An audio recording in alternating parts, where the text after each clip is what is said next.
Are you ready to love yourself more? The very first immersive self-love experience, at least that I've ever seen, is coming to New Jersey, hosted by yours truly. This event is called Bloom, and it's happening in Long Branch, New Jersey on September 5th. And I am so excited to invite you to be a part of this amazing experience. There's going to be so much happening here. I'm going to leave details in the description, in the show notes, all that good stuff, so you can actually see who's going to be a part of it. But we're going to have brands like Tarte, brands like Maybelline. We're going to have Eva NYC, Carry On, Thrive Cosmetics. All of that's going to be in your goodie bag. And that's, of course, not all that you're going to get out of this event. You're going to take home this goodie bag with you, but at the actual event, we're going to have some amazing local businesses, including Willow and Jade and their pop-up hair bar. We're also going to have a pop-up glitter bar by Mood Aesthetics Studio. And there's going to be an amazing vendor shop plus amazing photo ops that, of course, are flower themed because that makes sense for Bloom. I'm super excited to invite you to this. I'm super excited to announce this. And I am super, super excited to host the very first self-love event like this one. It's going to be amazing. It's going to be wonderful. And I absolutely can't wait for it. And I hope you'll join us because I would love to bloom with you. It's going to be a night of connection, a night of self-discovery, and a night of inspiration and fun. And of course, don't forget to use our code for $10 off your ticket, SLA Podcast 10. That code is SLA Podcast 10.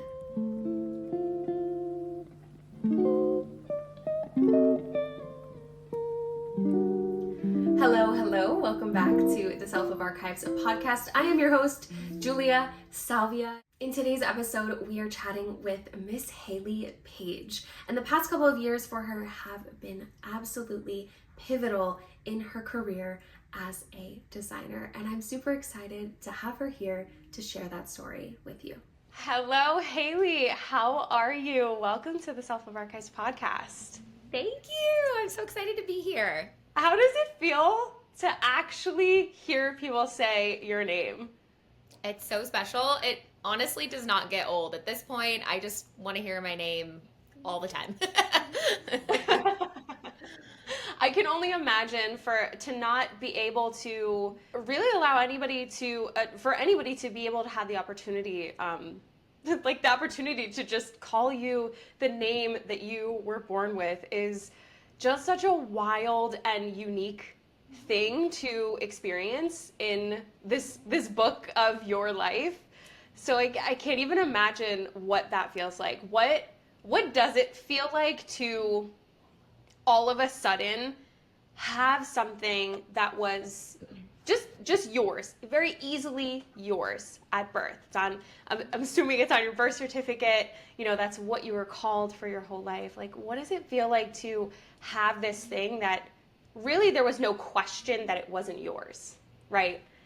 To then not be able to have that ability to even be called that anymore.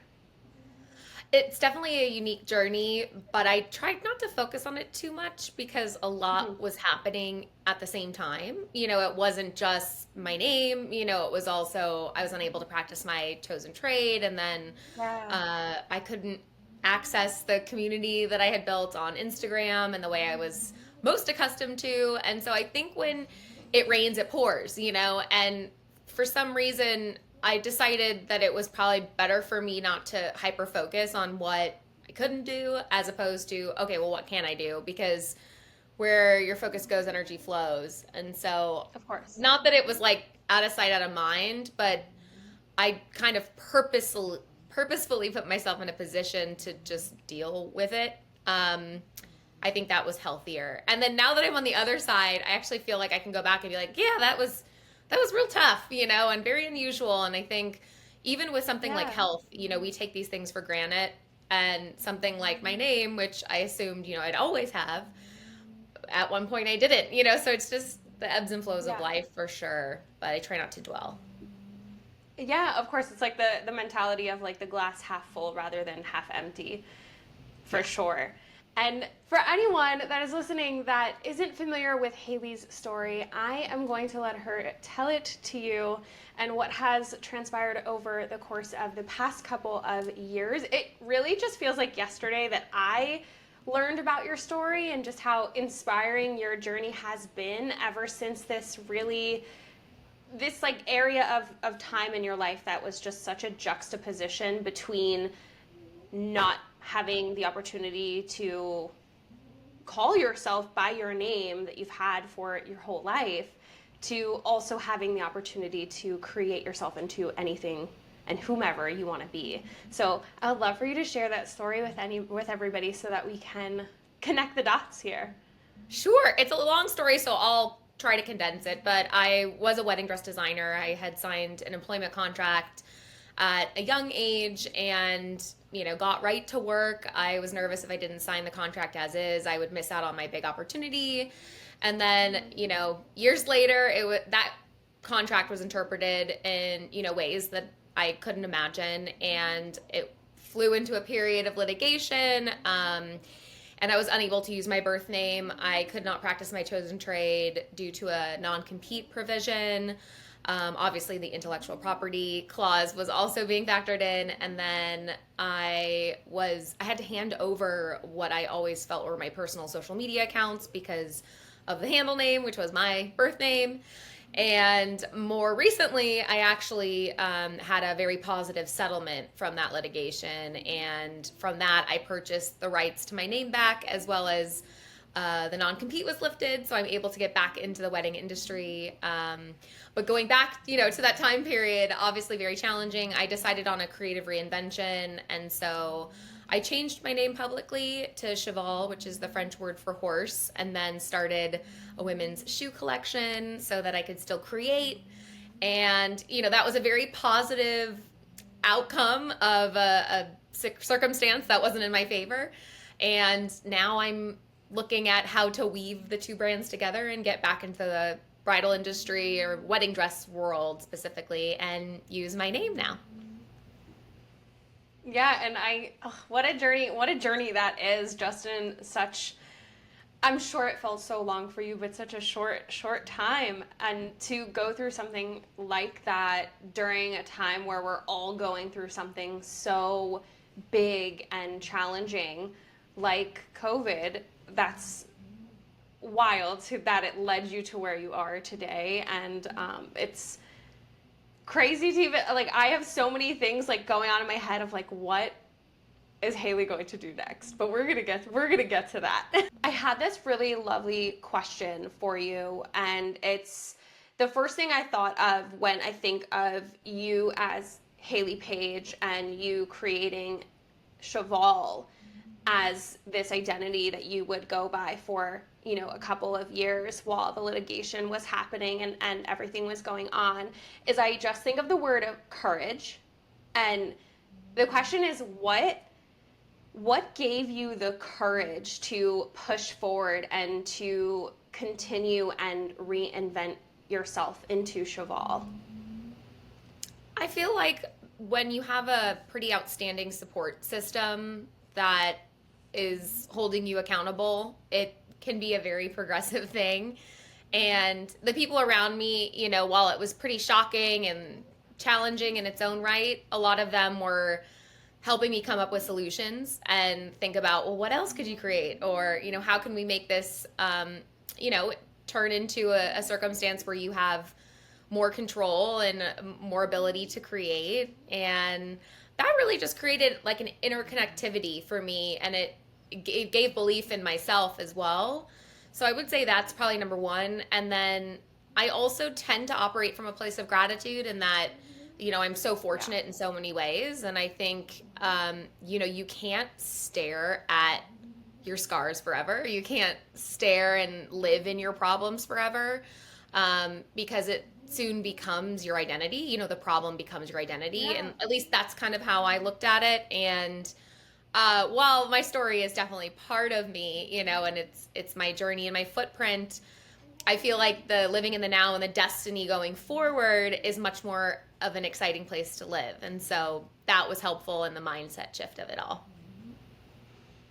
I love that. I definitely live by that to a good extent too. Like taking all of the things that we have gone through that might be hard, that might be difficult, and really just not using them as a part of our identity. Like these bad things or these hard things that happen to us are not what make us who we are. It's all of us that make us who we are. It's such an important thing. I think a lot of us really focus on, it's kind of like two sides. Like we either focus so much on, oh, this happened to me at this time, and we put so much of our time and our energy and our thoughts towards it that it becomes a part of our identity. Or we kind of do the opposite, where we focus so much on what we could have, who we want to be, and essentially just and only the positive things, that we don't realize that we're these complex human beings where we need to consider both. You know, when we're looking at this big book or this big archive of our life, it's all encompassing. It's the things that were challenging, it's the things that were hard, but it's also the things that are good, and it's also all of the different facets of who we are from past, present, and future. Yes, absolutely. So amazing, and I'm like grateful that you had that circle of support around you during that time, because I think it's so important in regards to moving forward into, you know, whatever you want to move forward in and go into, especially when you are going through a challenging time. The story of Hayley before Hayley Paige, before you became a designer, what led you to creating wedding dresses and being a designer and being in such a creative space? Well, my grandmother taught me to sew when I was really young, and she also always had me in the kitchen baking and just making things with my hands. And I think that early exposure just made me feel very in control, and like I was also having fun, and it brought joy. And so I always saw making things for other people to be a real way to communicate from an early age, you know, and even making Christmas presents for my parents when they were little, you know, like stuff like that, just was where I found a natural bit of happiness. And so I carried that, stayed in touch with that throughout my life. And then I did a design program at Cornell, which was really very wholesome. You know, they taught everything from fashion illustration and draping and pattern making to portfolio management and kind of learning some of the business side as well. And that was a very pivotal part of my journey, because it gave a lot of validity to design as a career.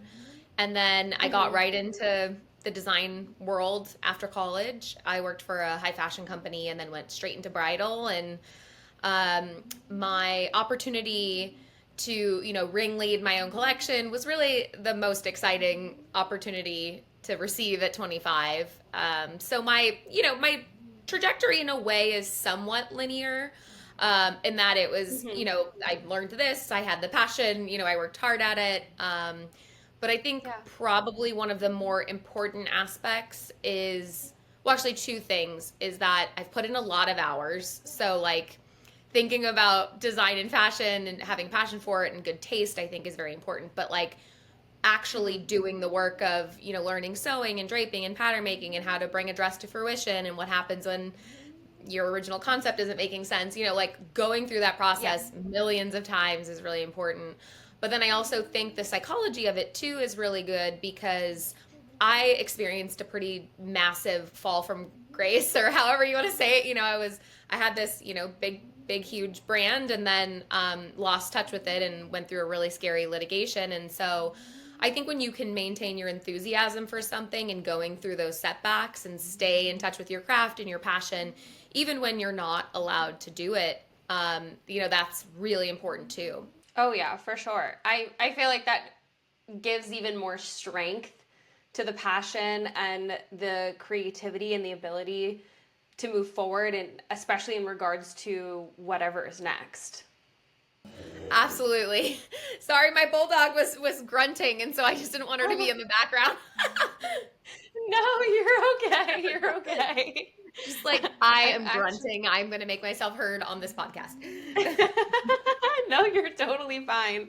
What would you consider throughout your whole life the biggest part of your own personal self-love journey? The biggest part is probably staying creative and Mm. creating from a place of love. It probably sounds so cliche, but I think that when you're producing from a mindset of, I love what I do, I love creating, and it comes from a place where this is the way I like to communicate, that's Yeah. kind of led me from the beginning on my journey, and is something that find to I find like a lot of grace in, especially when there's things that aren't really going my way, or aren't working out. So I would say it's creativity. I love that. I don't think it's cliche. I think it's so true. I think creativity can be so many different things too, but I know that even for me personally, like a lot of my career has shifted and a lot of the ways that I'm creative has changed over time. And I know that what was once a creative passion of mine, once it became work, that creativity, the meaning behind it got, it changed a little bit. It was more work than it was play in a sense. So it's like finding the balance in between that, but also making sure, at least for me, I know that not everybody has a passion for what they do or what they want to do in life. But I think in regards to this conversation, knowing like the passion that you have for what you're designing and what you're putting out in the world and how you're communicating self-love through your creativity, and how I as a person am using that creativity through self-love now, it can get really tough to still love that creativity and find that love for it in such a genuine way when at the end of the day we're kind of like, I gotta put food on my table. What am I gonna, where is that going to come from? So it's like a fine line between being creative at the same time of finding, the love and the passion for it. And Yeah, kind yeah. of I like don't really I would be use. on the fence. I definitely don't use creativity and happiness interchangeably, because Mm, I do feel like there's a lot of challenges and there's a lot of times where you're maybe not having fun because there is an element of work to it. So I feel like yeah. going into the self-love idea is that you're disciplined in that, because you will have like those off days, and you'll definitely Yeah. have moments where, yeah, you are making money or you're putting food on the table or this is your livelihood. Hmm. But I think it's good to kind of separate the idea that it like self-love is this all-encompassing, like it's always positive, and it's always going to make you feel good. Yes. It's like, Because it's no, there's not. going to be days where you're not going to want to put the Oh, work yeah. in. There's going to be days where you're not Yeah. motivated and you feel terrible, or whatever. And so Yeah. the passion part is important, because on your worst days, if you're passionate about it, it makes it a little bit easier to get through those days. So Yes. yeah, that's kind of how I think about it that way. No, I completely agree. It's something I always say, like I think we have this very mixed view on what self-love is, and it is not what I always say, it is not rainbows and butterflies by any means. It is the choice of choosing yourself. It's not a feeling, it's a constant journey of continuously choosing yourself in all of what life throws at you, essentially. And it's all the positive, but it's also all of the negative rolled up into one. Yes, absolutely. Oh, two things can be true. 100%. Yes, and I think that is really what everything that I've kind of learned from you and from your story is that two things truly can be true at once. And to see you so eloquently and publicly go through something so challenging but find so much grace, so much gratitude and kindness from it is incredible to watch and to see, and I think it's just proof that there is so much self-love in that part of your journey beyond even prior to 2020 when the litigation started, even beyond, even before when Hayley Paige became Hayley Paige the designer. Like, I think that there's so much of this duality of just self-love in regards to all the different facets and pieces that self-love really can be. Definitely. You're so sweet. Thank you for the sweet support. Oh my God, of course. From where you were as a designer prior to 2020 to today as a designer, how do you want to progress forward along with that, with that self-love, that gratitude, and your full story behind you? Forward momentum has been a big concept for me, and just kind of putting one foot in front of the other. I think when you go through periods of challenges and setbacks, you learn a lot about yourself and things that you didn't know before. And I think just generalizing it, I always like my scenarios better when I approach it with grace and give myself time to respond as opposed to be reactive or in the moment. I always feel better about myself. So I think in carrying forward, I try to be in the grace area as much as I can. Of course.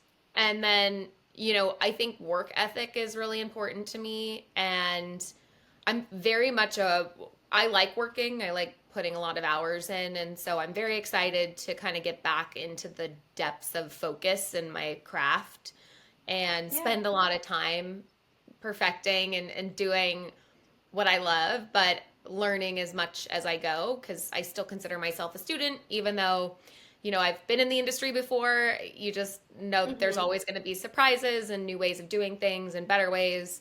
And so staying in that mentality, I think, will be important for me. Yeah, for sure. And what have you learned about yourself? Oh gosh, well, you learn every day. But I For sure. I definitely have learned that I like being more in the creative seat than I do like being in the business seat. Not to say that I can't, put on my entrepreneurial cap. I just have not, I've realized I'm not the best at multitasking. I'm actually much better when I'm able to be focused on something and really get into the supersonic mindset of like, one pair of shoes that I'm designing and the storytelling behind it, or I'm focused on a dress and like, start to finish what that's going to be. When I feel like I have 100 emails to answer and taxes to pay and people to pay, and I also have to be focused on sales and numbers and metrics and like I actually feel less like I'm able to really tap into what I'm best at.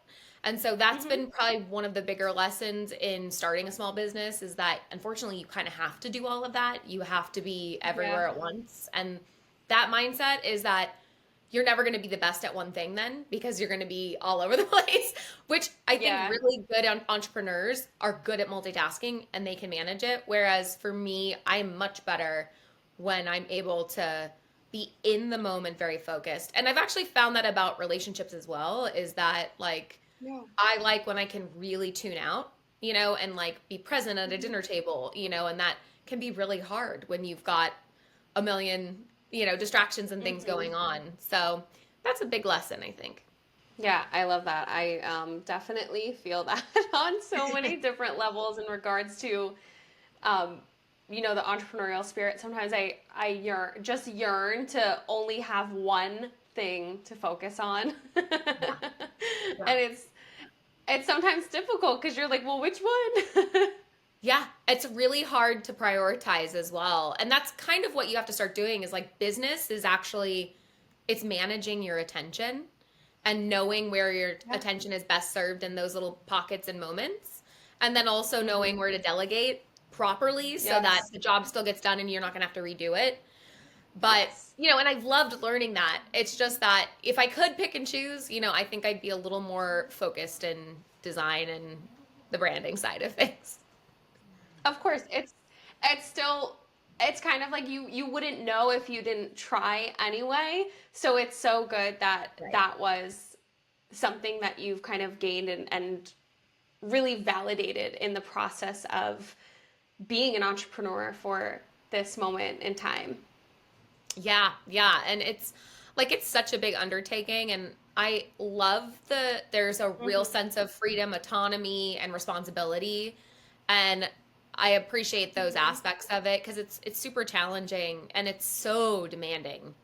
And Mm-hmm. it's just been a real interesting journey because to go from just really being a designer to like fully entrepreneurship, small business, and then now I'm like, how do I do it all? But it's like I can't. Like I gotta figure out. I Yeah. gotta run the process. So that's what I'm doing right now. How would you describe yourself right now in this moment of time, and who do you want to be as you move forward into this ability to truly be Hayley Paige? I like being a contributor. So Mm. I guess that just means that I like providing. I think that's where my heart is, and whether that's through design or it's through like a, you know, being a good conversationalist or somebody that can help somebody else get to another phase of their career or inspire. Like I like adding value to my Yeah. life, and that's where I get the most fulfillment. So it's important when you realize that you're of that nature, like how do you also find a method of protection and like, you don't want to be taken advantage of, when you definitely do that Mm-hmm. a lot. But I also just sometimes I'm like, I don't really care that much. Not that I don't want to get taken advantage of again, but I just like, I can't overthink it, and I think most of the time it Yeah. works out pretty well. So I like putting the effort in and mostly I like making people feel good. And I know you're not supposed to be a people pleaser, but I definitely feel like that's part of who I am. Of course. I think there's a difference between being a people pleaser and also providing value and helping other people in whatever way that might be for us. I think there's so many different ways to help other people, and I think by just you sharing your story publicly and talking about it is really helping other people. Oh, thank you. I hope so. The other day when you went to the Senate, was it Senate? Mm-hmm. Yes, the U.S. Senate. Yes. That's right. Yes. I would love to chat about that and just how that felt to be in such a position to truly help other people and to share your story where I think it always is so helpful, but I think in this case it is leading to something that could be incredibly helpful for so many future designers and creatives. Yes, thank you. I was honestly so overwhelmed with honor and getting offered, an invitation to testify. I Yeah. like genuinely thinking about the last few years I've felt so privileged to be able to share my story because I think in a lot of Mm-hmm. scenarios, if you have signed a non-disclosure agreement or something where you're not actually able to speak on your truth and what has happened publicly, that can be Mm-hmm. really puzzling and scary. And so for me, I was actually able to share. And so, I never anticipated that my story would reach the lengths that it did, but I was so grateful because you hear so many people that have been in scenarios where, gosh, I can't believe I signed that contract, but I knew that if I didn't, I wasn't going to get the job or I wasn't going to get the opportunity, or I never thought that this could potentially be upheld in court, and so you hear all these stories and that's what really Yeah. creates this shared trauma, or the shared experience. And so Senator Warren had actually slid into my DMs, which is like so wild, but like Oh my literally I had god. a message from her, and she's like, I'd love to invite you to come testify on the I non-compete love that. ban of the FTC. And I was like, I have been closely following this because of my case, of course. But I Yeah. also have done a lot of research on it because we do have a nonprofit that is focused on providing legal resources, especially for young creators and entrepreneurs that often find themselves in one-sided contracts. And so trying to get ahead of that, how do we solve it? It's definitely helpful if it's solved in legislation, and it's solved from the top down. And so getting to go do that, it was one thing because it felt very cathartic. I was able to tell my story again very factually and, just at face value. But it also was meaningful because it's being used as, an extreme reason why, if we do allow these kind of contracts to exist, if we allow it to be written in, even in the slightest way, it depends on how it's interpreted. And so if you're kind of allowing it in any facet, it means that you're opening the door for litigation, you're opening an avenue or like a gateway. Like I literally think of Stranger Things, it's like you open it and it's open, so like in that case, it can really be scary, and it probably would end up hurting more people and also businesses in the long term versus the short term of businesses it might actually help, which is very minimal. So like doing the research on it and then getting to speak on it was just a very full circle moment, and also to be able to share it being on the other side of litigation, because I think if I was still in litigation, it would come with this air of, okay, well, it's not solved yet for me. Whereas like I actually got the opportunity to solve it through a settlement, which I'm so grateful for. But I get to speak not just as an employee in my testimony, I got to speak also as a business owner, because I do know that it's important to protect your IP, it's your intellectual property. It's important to protect businesses and corporations as much as it's important to protect employees. And so it's just like, if we're not going to limit businesses on hiring and turning a profit, why are we limiting employees on working and earning? Just like the balance, the math isn't mathing, so I'm just very, very grateful and overjoyed that I was able to be a part of maybe history in that way. So never had a thought that that's where I would be, but man, it was exciting. I think it was amazing watching back, and to everyone that's listening, I am going to link it down in the show notes below, in the description below, so you can watch it, because it was really such an inspiring I want to call it a speech. Is that the right No, it felt like it? that. It was like a speech. Speaking today, Yeah. It really was like a speech, and it was really so inspiring to hear that, and I'm sure that it was inspiring for a lot of other designers and creatives to hear that might have been in the same situation, or that might have found themselves, even if it was just in a similar experience. I know that being a creator myself, I have had so many contracts that have come across that are like, we want to use your name, image, likeness, and all the above, and we're not going to pay you for it. And it's wild to me how a lot of bigger brands so easily shove that into any contract, and I guess either assume that the other person that they're sending it to, or the person that they want to work with, isn't going to understand I don't want to say severity, but the weight that upholds in that contract. It's very scary that it's a lot of bigger brands who, of course, at one point and in general, are trying to protect themselves and do what they need to do in the grand scheme of business and work.